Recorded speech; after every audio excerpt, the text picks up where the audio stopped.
చరిత్ర మొత్తం కూడా ఒక్కొక్కసారి ఒక్కొక్క పట్టణం చుట్టూ తిరుగుతూ ఉంటుందన్నమాట. ఏన్షియంట్ ఇండియా మొత్తం పాటలీపుత్రమే. ఇప్పుడు ఎర్లీ మిడివల్ ఇండియా తొలి మధ్యయుగాలకు వచ్చేసరికి కనోజ్, ఉత్తరప్రదేశ్లో ఉన్న కనోజ్ చుట్టూ తిరుగుతోంది.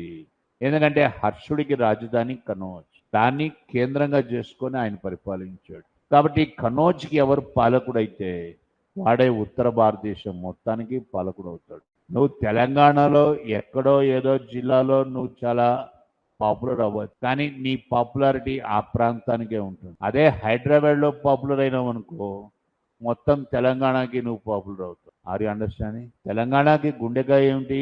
హైదరాబాదే. అట్లాగా భారతదేశం మొత్తానికి కూడా, ముఖ్యంగా ఉత్తర భారతదేశానికి కనోజ్ ఇది కేంద్రమైంది. ఈ కనోజ్ అనే పట్టణం కోసమే 3 రాజవంశాలు యుద్ధాలు చేశాయి. పాలాస్ ఆఫ్ బెంగాల్, బెంగాల్ని పరిపాలిస్తున్నటువంటి పాలా వంశము అంట. వీళ్ళు బెంగాల్ని పరిపాలిస్తారు. కనోజ్ ఇక్కడ ఉంటుంది, కనోజ్ ఇక్కడికి వస్తుంది, యూపీకి వస్తుంది. I cannot draw it down. మధ్యప్రదేశ్లో ప్రతిహార్స్ అని ఉంటారు. ఇక్కడ నీకు రాష్ట్రకూటాస్ అని ఉంటారు. వాళ్ళు కర్ణాటక, మహారాష్ట్ర రెండింటినీ పరిపాలిస్తారు. రాష్ట్రకూటాస్ 3 వంశాలు, పాలాస్, ప్రతిహార్స్ అండ్ రాష్ట్రకూటాస్. ఈ ముగ్గురు కూడా కనోజ్ కోసం, ఉత్తరప్రదేశ్లో కోసం పైభాగం, దీనికోసం యుద్ధాలు చేస్తున్నారు.